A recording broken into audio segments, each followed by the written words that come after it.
Winning Blueprint presents.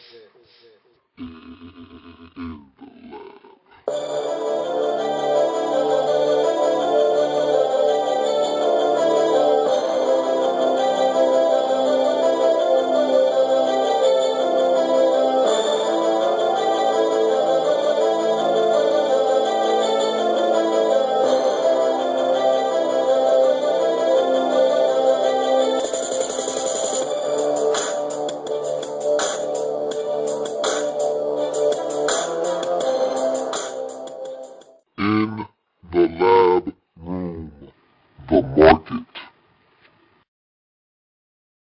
Welcome to the market. You're in the lab room. I'm your host, Luke. Thank you for joining me. Welcome to the market, the NFL's one-stop shop for all positions related to the field. And I tell you what, this is week one, the week in review of free agency with the AFC North. So we're talking about the Ravens, the Steelers, the Browns, the Bengals.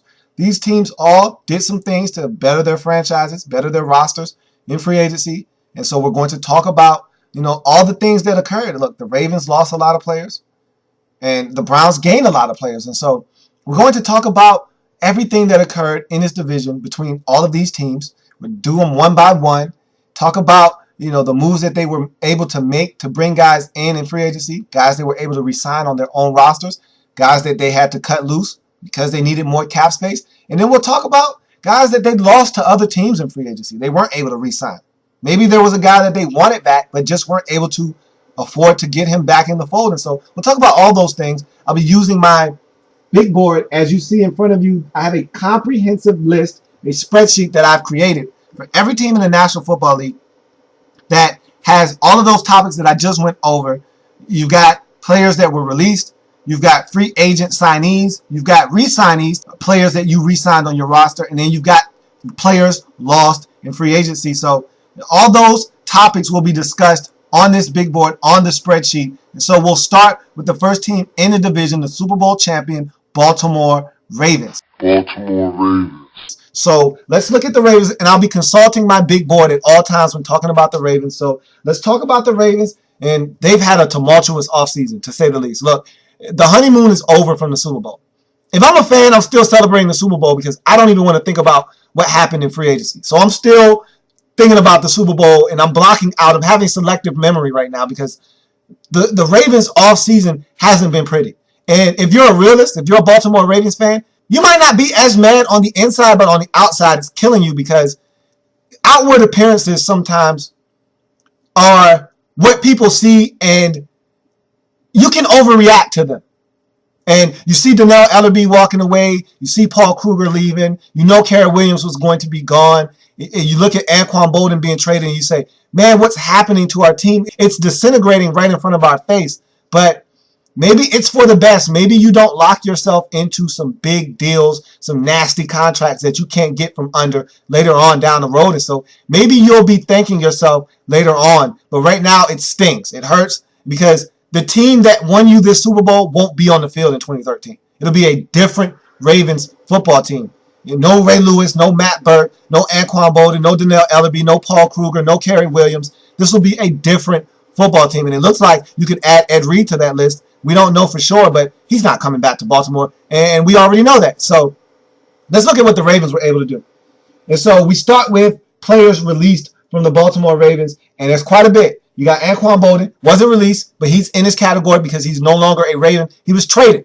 He's gone. He won't be back. You look at a guy like Ray Lewis, he wasn't released either. Neither was Matt Burke. These two have retired. So these are two more players that won't be on your roster, that were on the roster in 2012, won't be there in 2013. You look at Bobby Williams. Here's another guy. You released him. He had to go. Bobby Williams was dead weight, though. He needed to go. He's gone. He won't be back. You look at Bernard Pollard. Here's a guy that I didn't see being released. He may be back. Who knows? But he's a thumper. He's an enforcer back there at the safety position for you. He, to me, is the true definition and the epitome of this Baltimore Ravens defense. Tough, hard-nosed, gritty, very hard and physical tackler.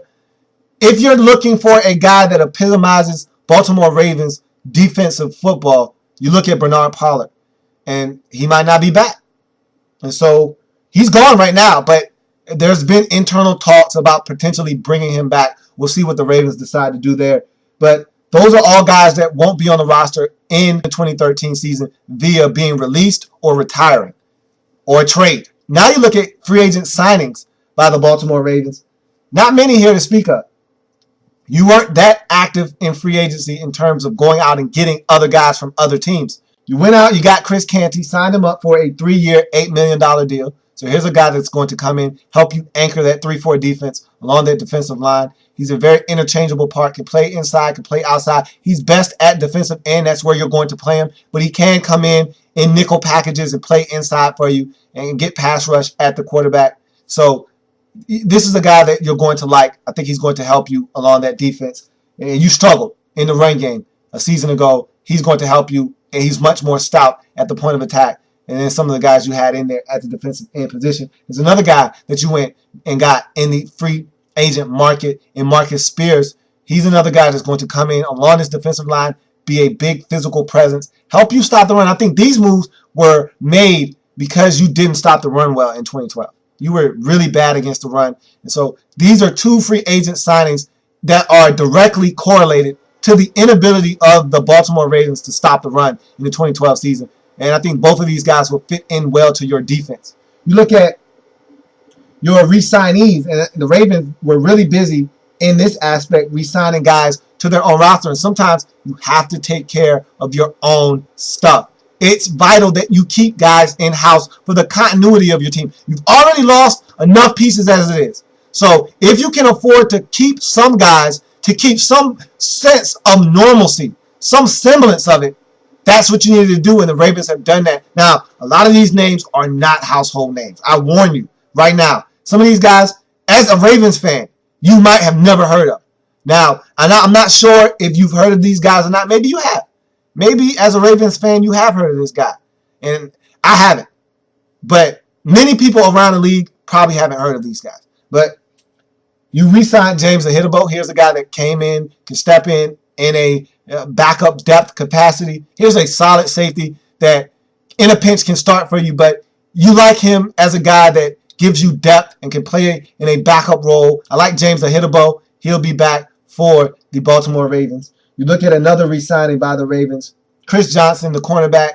He's solid. Nothing special. You're getting Ladarius Webb back from injury. And so you're going to need guys to step in and play good football. Chalky Brown was solid for you last year. You throw Chris Johnson back in that mix, maybe you won't have that big a drop-off with Kerry Williams departing at the cornerback position. You look at another re-signing, Damian Barry. He's a running back. You probably never heard of him. I know I haven't, but he's going to be back with the Ravens again in the 2013 season. Look at another guy, Ramon Harewood. Probably never heard of him. Neither have I. He's an offensive lineman. He'll be back with the Ravens in the 2013 season. There's another guy, Morgan Cox. Probably never heard of him. He's your long snapper. Long snappers are unsung. And so a lot of times, guys could be on your roster for 15 years and you've never heard of him if you're a lay fan. Well, Morgan Cox has been on your roster for a while. He's going to be back. He's your long snapper. They're very important. Good to keep the same guy in that same position. Ask the Raiders. Long snappers are important. When you don't have one, you can lose a ball game over it. So he'll be back in the fold as well. So now you look at guys that the Ravens lost in free agency. And this is the big kicker here. This is the one that hurts a lot of Ravens fans when you're thinking about your offseason and where did it go wrong. This is the area that this really went downhill for the Ravens in the 2013 free agency market period. You look at a lot of the guys that they were not able to sign back. L.A.B sticks out like a sore thumb. And he went to Miami, and he was a guy that after the Joe Flacco deal, after you were able to work out a long-term deal with Joe Flacco, you thought, we're getting L.A.B back. Paul Kruger, he's probably going to be gone. Kerry Williams, we know he's gone. Ed Reed probably won't be back. Anquan Bolden, we already traded him, but we're going to get L.A.B back.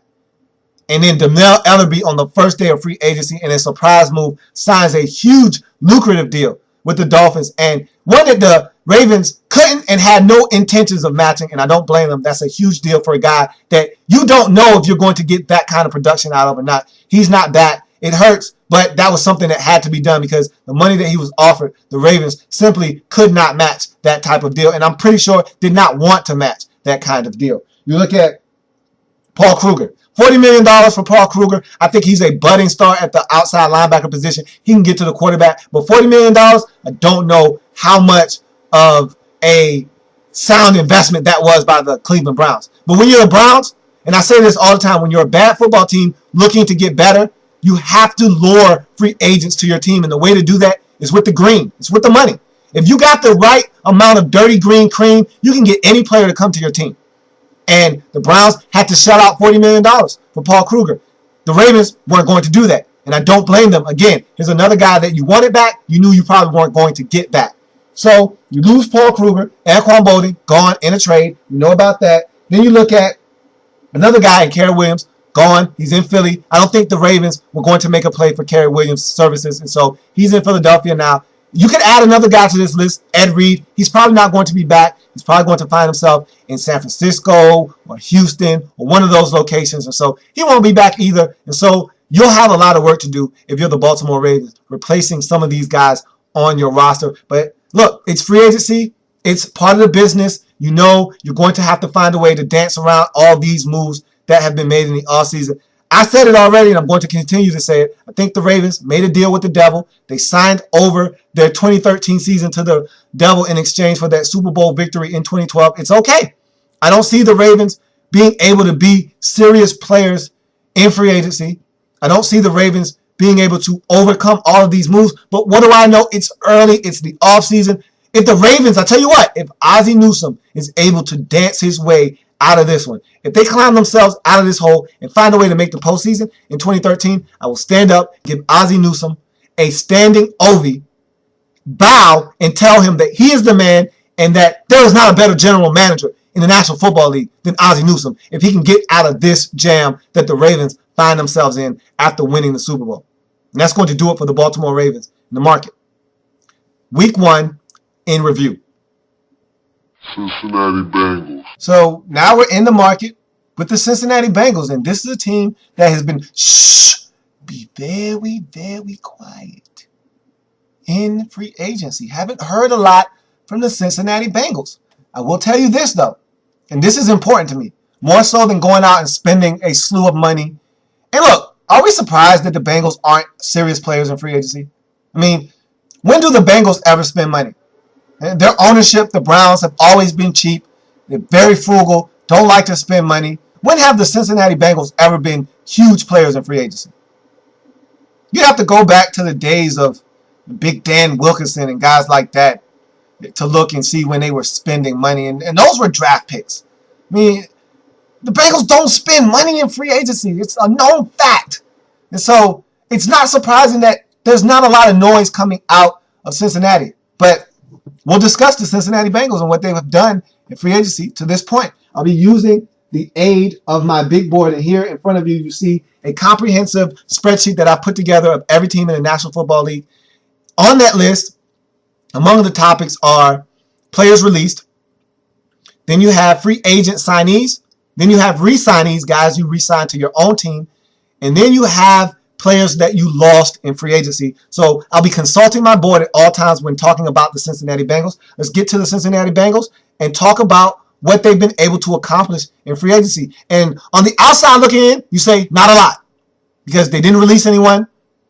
They didn't sign any free agents in free agency from any other ball clubs. But what they did do, and this is important, and I'm a big proponent of taking care of your own. Get all of your stuff back that you can. All the stuff that matters to you. All the important ingredients in a good football team. The continuity and having guys that are very talented back on your team. That's important to me. And the Bengals have done just that. They've taken care of a lot of in-house issues. A lot of guys that needed to be brought back are going to be back on this football team. So let's look at the Bengals.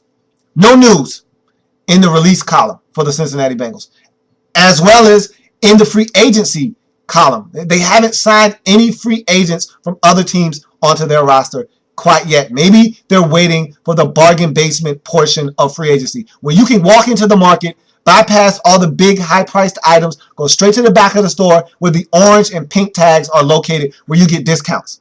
That's what the Bengals are probably waiting for in free agency, and then you'll see them show up because That's what teams who are frugal like to do. They like to wait for the deals to show up. Wait for the money in the market to start to dry up. When players get desperate and start signing their name on the dotted line to contracts that are below market value. That's what the Bengals are waiting for, and that period will be coming up here shortly. But you look at re-signees, and this is where the Bengals had their most impact thus far in free agency, and that's huge. They need to be a team that takes care of their own.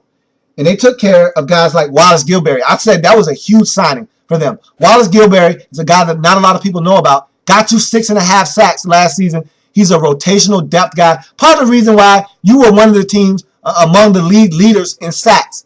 You could put guys in and out that can get to the quarterback. Wallace Gilberry was one of those guys. Got you 6.5 sacks. You rewarded him by bringing him back to Cincinnati. I thought that was a really good signing by the Bengals. You look at another guy, Robert Gathers. Veteran presence along your defensive line.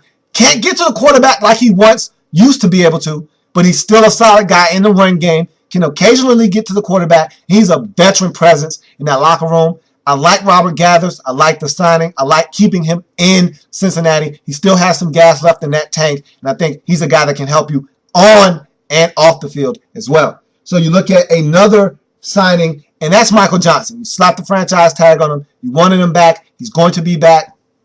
Like the move by the Cincinnati Bengals. This was your number one sack getter on your team in the 2012 season. He's starting to finally show that immense talent that you knew he was capable of having that you saw at Georgia Tech. And so now he's starting to play at the level that you drafted him to play at. You couldn't allow him to walk away. You slapped the franchise tag on him. You're hoping to work out a long-term deal with Michael Johnson. So those are all your re-signees for the Cincinnati Bengals. You look at players lost in free agency, and you've lost quite a few guys, but none of these guys to me have that impact of a guy that you say to yourself, man, I would have really have loved to have had him back. A lot of these guys are backups or specialists that have a specific role on the team, and you can do without them. They're cogs in the machine, but you can replace these pieces. You look at a guy like Bruce Gradkowski, backup quarterback, solid. You'd love to have Bruce Gradkowski back. But do you have to have him back? You can go out and find another backup quarterback. The key here is keeping your starter healthy. Keep your red rifle, Andy Dalton, upright, and you'll be fine. But look, there's several different avenues you can go to get a replacement for Bruce Gradkowski. You can go through free agency, which there's not a lot out there to be had. So you could go through the draft, or you could trade for one. It's several different avenues you could explore. This is not a big deal. Just find a guy that you can replace him with. You might already have that guy on the roster. Who knows? If all else fails, call Jordan Palmer back up and have him come back out. So you look at now Dan Scooter. Here's a core special teamer. You're going to miss Dan Scooter. Let's face it. He's a guy that was ultra productive for you on special teams and in a pinch could fill in at the middle linebacker position, but you don't want him doing that if at all possible. You'd like to just keep him on special teams. Well, he's gone now. He's in San Francisco. There's nothing you can do about that. Find another guy that can come in and be your core special teamer like Dan Scooter was. You look at Pat Sims. He's a rotational depth defensive tackle. He's now in Oakland. So be it.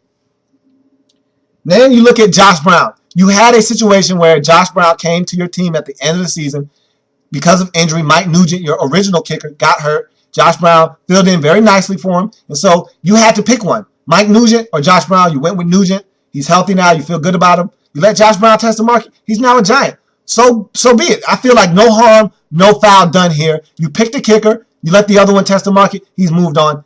Nothing really here to see or to talk about. And that's it for the Cincinnati Bengals in the market. Feel like they did the number one thing that you need to do when you're not going to spend money on free agents in free agency. If you're not going to spend money on guys on other teams, then you need to take care of your own in-house. And that's what you need to do as a franchise when you're not going to spend money on other guys from other teams and bring them into your franchise. You need to take care of your stuff in-house, bring them back, and know that you're going to have that continuity and have the same guys that you had back on your team last year when you were successful, when you were able to make it to the postseason. That's what the Bengals have done, and I think it's a solid move by the Cincinnati Bengals, and I think that they've done a lot. Not a lot in terms of making a lot of moves to better their team, but they made sure they did the core thing, and that's bringing back guys in-house, and that's going to do it for the Cincinnati Bengals in the market in week 1, and so now we're going to look to talk about the next team in the AFC North, the Cleveland Browns. Cleveland Browns. So now we're here talking about the Cleveland Browns. And this is a team that I think was young, was very talented in the 2012 season. They're taking steps in the right direction. They've got a new head coach. They've got a new general manager. They've got a lot of things that are different in Cleveland. And so this is going to be a totally different team. And I like what they're doing. I like the direction that they're going in. And I like the things that they have done in free agency to this point. Now, look, when you're a bad football team and you're looking to improve your roster and you want to go out and get some really good players that you feel like can help your team, can upgrade your roster, can help you get to the next level, you got to overspend sometimes to get what you want. Because it's Cleveland. It's not the most flashy town. And you're not a winning program. You have nothing to really go out and sell to a player that's a free agent other than, hey, we can pay you a lot of money. More than anyone else on the market is willing to pay you. And again, money talks, everything else walks. And so the Browns did a lot of talking with their dirty cream green.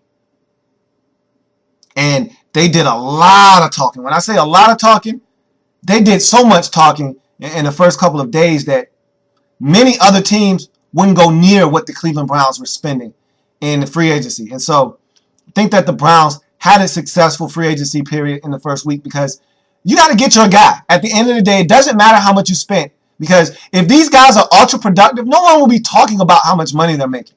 It's a big deal now. It's an issue because you're looking at the numbers. It's very fresh in everyone's mind. But these guys go out and perform, and Paul Kruger goes out next season and gets you 11.5 sacks, and the year after that gets you 12, and the year after that gets you another 11.5. No one's talking about the 5-year, $40 million deal that he signed in 4 years after he's been ultra productive for you the last 3 seasons.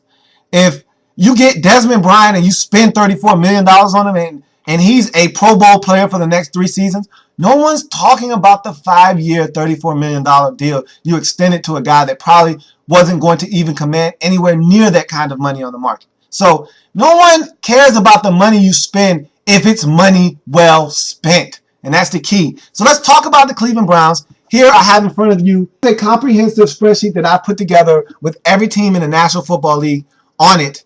Among the topics on this comprehensive spreadsheet are players released, free agent signees, re-signees, teams that re-sign their own players, and last but not least, players lost in free agency. So I'm going to be consulting my board when talking to you about the Cleveland Browns. Let's talk about the Cleveland Browns and what they were able to do in free agency to this point. So you look at the Cleveland Browns, no news in the released department. Haven't really released any players of note that are going to impact this team one way or another. So you go right to players in free agency that the Browns were able to acquire. And you look, and this is a really solid list. I like what the Browns were able to do, how they're trying to better their football team. You look at this list. Paul Kruger, 5 years, $40 million. A lot of money for a guy that looks like, and I've dubbed him a budding star. I think he can really get to the quarterback. I think the sky's the limit. There's a lot of potential here. Let's see how he does in the AFC North. He was there a year ago with the Ravens. I like his production. I think he can get to the quarterback. Let's see if he lives up to the life of this contract and the amount of money that he will be making. There will be a lot of scrutiny involved if he can't get it done early on. Let's hope he comes in and shows a lot of the promise that he showed in Baltimore getting to the quarterback. You get a guy like Desmond Bryant and you spend $34 million on him. A lot of money for a guy that he was going to command a lot of interest on the free agent market, but $34 million over 5 years, I don't know if he was going to command a $7 million a year deal from someone. Doesn't matter though. This deal is slightly less than $7 million. You got your man. He's a defensive presence along that defensive line. He was really solid in Oakland, led their team in sacks last season with 4.5, and that number could climb with him being on a defense that has a lot more players on it that can get the job done, like a Paul Kruger, like a DeQuell Jackson. He might be able to flourish in this system that they're going to be implementing in Cleveland. And so maybe Desmond Bryant can be a big pickup for the Cleveland Browns. I hope he is, because they spent a lot of money on Desmond Bryant. You look at another free agent acquisition for the Cleveland Browns. Quentin Groves, here's another guy coming in from Arizona. and you're looking for him to get pressure on the quarterback. Here's a guy that has underachieved his whole entire career since being drafted by Jacksonville, and now he's starting to find his sea legs in the National Football League. And so he's coming over from the Cardinals, and again, you have a new defensive scheme with your new defensive coordinator coming in from Arizona, Ray Horton. He's bringing guys along with him. As you see, he's brought Quentin Groves with him. He believes in Quentin Groves, thinks he can get it done. He's now a member of the Cleveland Browns. You did not break the bank for this guy. 2 years, $2.8 million. Not a lot of money for a guy that could potentially get to the quarterback for you. Solid move. Again, the Browns are building something defensively because I think they have the world of talent offensively. Now they need the defense to catch up. Here are some moves that they think are going to allow the defense to do just that. You look at another signing, they quietly went and got Gary Barnidge, a tight end from the Carolina Panthers.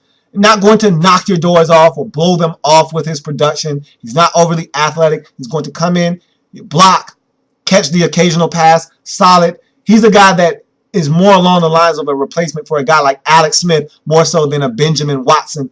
But you're not getting Benjamin Watson back. So here's another tight end that you can throw in the mix. You're going to ask your young tight end Cameron Jordan to step up. And this process is going to be expedited for him.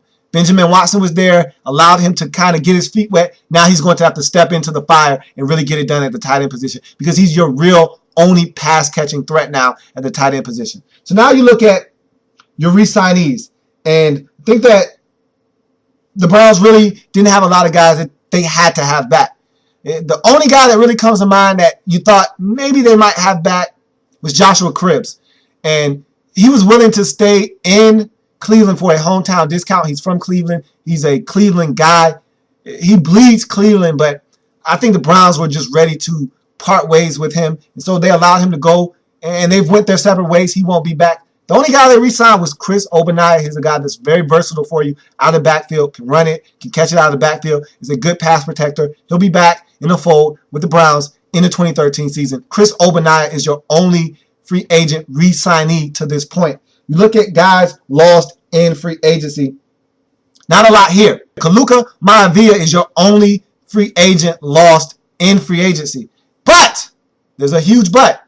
There are some more guys to come. We know this list is going to be a lot longer when it's all said and done. Guys like Joshua Cribbs, Benjamin Watson won't be back on his team. And so you have to know that those guys are going to be added to this list at some point in this process. But right now, they haven't found a new home. And so technically, they're not on this list yet. But you know, after it's all said and done, they will be on this list in the lost free agent column for the Cleveland Browns. And so thus far for the Browns, very impressive free agency period in the first week because you got guys that can be difference makers. We don't know if they will be or not, but you've gotten guys in the mix that we think can be difference makers. You got a bargain deal on Quentin Groves. Here's a guy that could come in and potentially get pressure on the quarterback. And so you're remaking this defense. Ray Horton is bringing in guys that he thinks can get the job done. He loves the amount of money you're spending on free agents so that you can get guys to come in and help this defense. And so if you're a Browns fan, you have to be encouraged by some of these moves that have been made to help bolster this team. And now you just need to continue to grow in certain areas, have a good draft, have some more free agents. You're not done yet. Free agency is not finished. You have more areas of need that you need to address, and maybe you'll do just that later on in the process. I like what the Browns have been doing thus far, and I think the Browns are doing some things to help better their roster for the 2013 season. That's going to do it for the Browns in the first week of the market. Now we're going to move on to the Pittsburgh Steelers and wrap the AFC North up. Pittsburgh Steelers. So now we're talking Pittsburgh Steelers football here in the market week in review, week 1. And Steelers weren't overly aggressive. Again, here's a team that does not have a lot of money under the cap, had to make some huge decisions for their future. And one of them turned out to be a guy that had been a long-time Steeler that had did some big things, was instrumental in them winning their last Super Bowl victory. You remember one of the all-time great plays in Super Bowl history, him picking off the pass and running it back for a touchdown as time expired right before the half. I'm talking about, of course, James Harrison, a guy that has gotten pressure on opposing quarterbacks in a Steeler uniform for a long time. He's moving on, and the Steelers had to make that decision, need cap space. He was going to have a huge number, wasn't willing to restructure.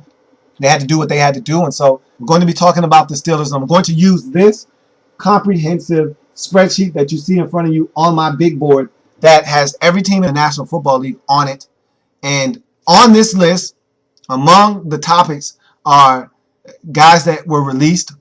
You also have free agent signees, re-signees. Those are the players that you re-signed on your roster, did not allow to walk away in free agency.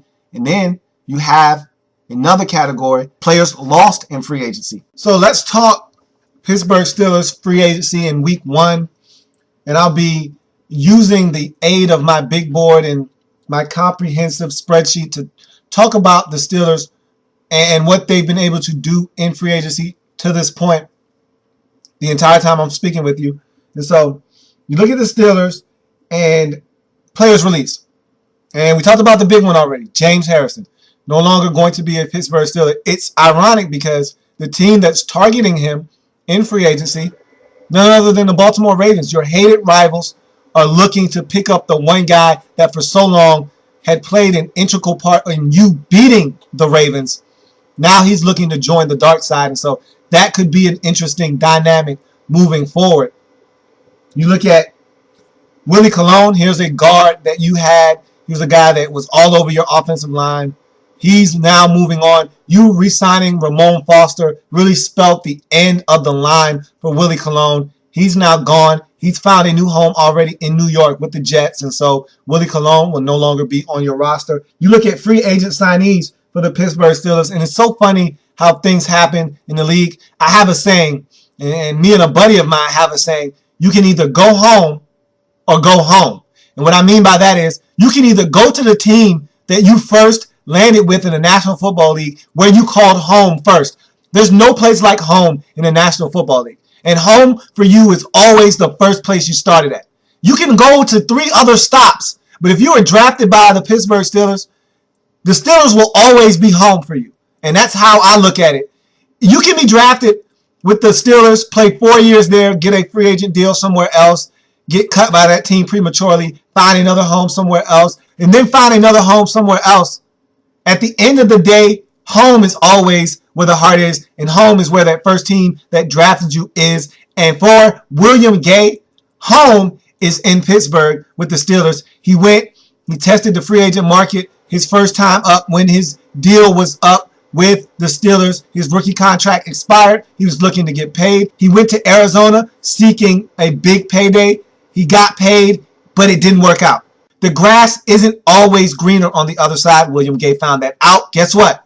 Either go home or go home. And you can either go home to the first team that drafted you where you belong, where you should have never left the first time, or you can go home and sit on your couch. You can do one of the 2 things. Go home or go home. And he chose to go home to the Pittsburgh Steelers. And so William Gay is back in the fold in Pittsburgh as a corner that underachieved in Arizona. The Steelers are looking to have him back, hoping he can pick up right where he left off as a free agent when his rookie deal was up just 2-3 seasons ago. So William Gay back as a Pittsburgh Steeler. You look at another guy that the Steelers were able to get in free agency, Bruce Gradkowski. And you look at Bruce Gradkowski and you say, hey, why is this a big deal?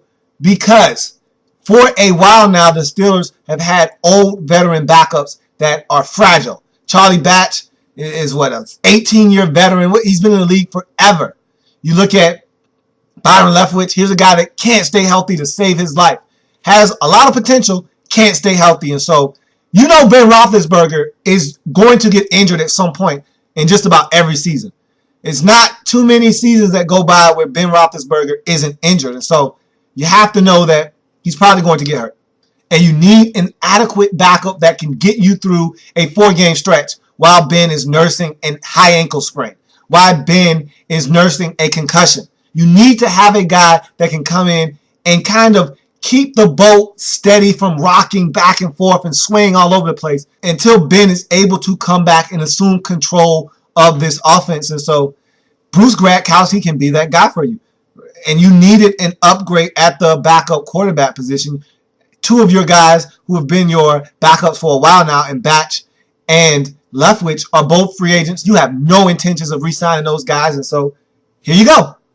Bruce Gradkowski is your new backup quarterback. So now you look at another Steeler that is back home. Look, go home or go home. And Matt Spaeth chose to go home. He left Pittsburgh. Again, the grass isn't always greener on the other side. He was looking for greener pastures. He found it, or at least he thought he did, in Chicago, only to realize, hey, my value is in Pittsburgh. I'm going back to the place where I belong. I'm going home. And so Matt Spaeth back in Pittsburgh. The Steelers can use a tight end, especially with Heath Miller being out and you not knowing what the status of Heath Miller is going to be going into next season. Heath Miller is getting up there in age. Matt Spaeth can be that replacement for Heath Miller until he comes back, if at all. And so here you go. Matt Spaeth back in the fold in Pittsburgh. So now you look at re-signees for the Pittsburgh Steelers, and quite a few of these. Again, good teams usually take care of their stuff in-house. Take care of your own guys. Make sure they're back in the fold so that you get that sense of continuity. You get that sense of togetherness. You get a group of guys that know what one another can do on the football field. And you get guys that form a bond off the field as well, and that always helps you on the field. And so the Steelers were busy at work re-signing their own guys, getting back their own stuff. They started with Plaxico Burress. And here's a guy that they signed late in the 2012 season. Didn't do much, but they have plans for him. And again, here's another instance of a guy going home or going home. Plaxico Burress was sitting at home on the couch. His career could have been over. Instead, the Steelers said, hey, won't you come on home? And he was already at home, but he wanted to go to the other home, back on the football field for the Pittsburgh Steelers, the team that drafted him over a decade ago. Now he's going to be back with the Steelers looking to do some damage for the Pittsburgh Steelers in the 2013 season. Looking at another re-signing by the Steelers, Larry Foote. He's a linebacker getting up there in age, but he's a solid veteran presence in the middle of your linebacking core, can get it done. And you know the Steelers love their veteran presence along their defense. And so Larry Foote will be that elder statesman along that linebacking corps. He'll be there along with a lot of young guys like Timmons and Woodley. And you got the young fella that you drafted last year, Sean Spence, that was injured. He's another guy that's going to be in the mix in Pittsburgh this season. Don't forget about Sean Spence, a guy that you were very high on until he got that injury. And so here's another guy at Larry Foote to add to that mix that's going to be solid for you. And here's another guy that left for greener pastures in Detroit only to find out that I need to be back home where I belong. Either go home or go home. And the Steelers seem to be investing in a lot of guys that left only to come back and realize I'm a Pittsburgh Steeler and I need to be back in Pittsburgh. So Larry Foote is going to stay on this team. He was here last year. He's back in the fold. He'll be back here giving tutelage to these young linebackers in this Pittsburgh Steelers franchise. So you keep on going down the list. Ramon Foster, a guard that the Steelers like a lot, and they felt comfortable enough to let go of Willie Colon because of Ramon Foster. He came in, he played really good, and so now they feel like we got a guy in Ramon Foster that can handle the duties at one of the guard positions. We no longer need the services of Willie Colon. They let him go. Ramon Foster back in the fold in his Steelers uniform. He's not going anywhere anytime soon. You look at another guy that the Steelers decided to bring back. Tight end, fullback, whatever you want to call him, David Johnson. He's solid, and I think that's why the Steelers really wanted him back so much, is because David Johnson poses a threat out wide as a tight end as well as out of the backfield as a fullback. And so he's going to be back for the Steelers in the 2013 season. He's a versatile guy. He's going to help, and he's going to be back with the Steelers. So you look at another guy that the Steelers re-signed, Greg Warren, your long snapper. Not a lot of you have heard of Greg Warren, and for good reason. He's the long snapper. If you don't know your long snapper, it's probably best it stays that way. The only time you hear the name of the long snapper is if he does something wrong. And so if he's snapping the ball back to the punter or the field goal kicker or the holder like he's supposed to, you'll never hear his name, and that's the way you want it if you're a fan of any NFL team. But Greg Warren will be back, and that's what you want. Ask the Oakland Raiders. Long snappers are important. And when you don't have one, you can lose a football game because of it. And so the Raiders know all too well, get your guy back in the fold that you trust, that you know can get it done. Greg Warren is that guy. He'll be back with the Steelers in 2013. So now you turn to guys lost in free agency. You lost a handful of guys in free agency.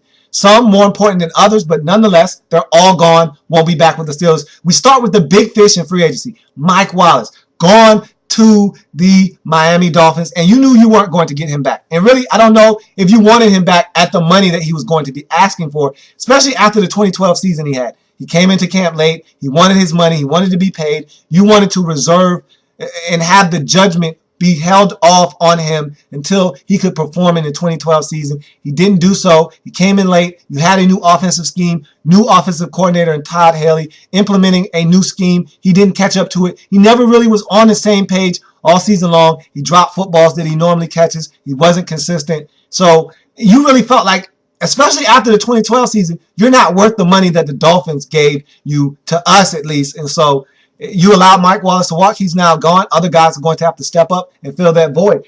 You look at another guy gone in free agency, and that's Ryan Mundy. And here's a guy that was a solid backup depth guy for you at the safety position.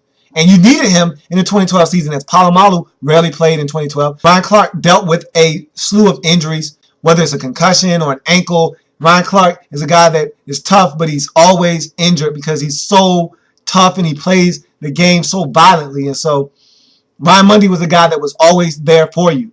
It wasn't anything, overwhelming at the safety position. He wasn't a guy that was going to knock your socks off, but he was solid. He'd come in. He could start for you in a pinch, which you had plenty of pinches last year. He was able to come in and just do human-like work. He's now gone. He's now in New York. And so that's the guy you're going to have to replace because like I know, you need depth at every position on your team, especially the safety position. Someone goes down at the safety position. All you need is one. One guy goes down, now you got to have someone step in. You only got two safeties on the field. And if one goes down, you need someone else to step in. Ryan Mundy used to be that guy for you. Now you're going to have to find someone else to fill his shoes. You look at another guy that's gone, and this was the one that I thought the Steelers were going to have back. I was surprised by this. Keenan Lewis is now a New Orleans Saint. And I thought he would be back with the Steelers. I thought they really wanted him back. And I thought if they could get him back, their secondary wouldn't be as bad as it was a season ago. But they weren't able to get Keenan Lewis back. I guess the numbers didn't match up. The dollars did not make sense for the Steelers. They could not get on common ground. Maybe Keenan Lewis was looking for more money than the Steelers had available to them or that they were willing to shell out. And so Keenan Lewis found the money he was looking for in New Orleans, and now he's a New Orleans Saint. And now the Steelers, I guess, feel like it doesn't hurt as bad. It doesn't sting as much because you get William Gay back.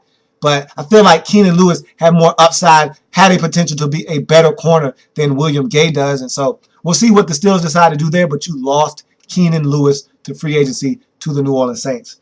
Now you look at the last guy on this list. And here's a guy that, if you're a Steelers fan, you probably don't really have a huge amount of grief over this. You're not really feeling that bad about this one. You can honestly probably care less that Rashard Mendenhall is now in Arizona because he's a guy that didn't play for you a lot in the 2012 season. He was in the doghouse. He was injured. And when he got healthy, Mike Tomlin put him in the doghouse. There were many weeks where this guy was healthy and was just a healthy scratch. Wasn't dressed, wasn't in uniform, wasn't able to perform because Mike Tomlin just didn't want him to. In the games where he had an opportunity, he didn't do anything. He came back against Cleveland. He fumbled the football. Everybody fumbled in that game against Cleveland, in Cleveland. He was one of those guys that fumbled, and he never really got a chance to get going in 2012. And now he's done in Pittsburgh. And like I said, a lot of Steelers fans probably feel like, so what? Good riddance. Goodbye. Get him out of here. And so you have a lot of backs that can do what Rashard Mendenhall does, and you feel like that you probably have guys that can do it a little bit better than he can. So now he has to go and prove it in Arizona. He got a one-year prove-it deal. And so he had such a poor 2012 season that he has to prove it in 2013 that he deserves a deal from someone in the next offseason. But he's no longer a Pittsburgh Steeler. You have to move on, and you have plenty of backs to help you do that. You still need, I think, a primary ball carrier, but we'll see what you decide to do. I think you need to get that in the draft because you need a guy that is a change of speed guy. That guy used to be, for you, Chris Rainey. You got rid of Chris Rainey for issues off the field. And so we'll see what you decide to do at the running back position. And that's it for the Pittsburgh Steelers, as well as for the AFC North. And we've talked about all these teams in this division. It's going to be a tough division year in and year out. And you have to expect the Steelers to get better. You can't expect the Steelers to miss the postseason again. They'll be back, and they'll be back as one of the better teams in the league. You think the Ravens might have taken a step back, and they might have made that deal with the devil, and I don't think they're going to do much of anything in 2013, but you can't say that. Nothing is for certain right now. The Steelers and the Ravens normally battle it out for this division. The Ravens look like they could be in some trouble, but you just don't want to count out the heart of a champion, and this Ravens team They are your Super Bowl champions. We'll see what they're able to do, but you got to think the Ravens are going to be tough still with all the guys that are going to be gone.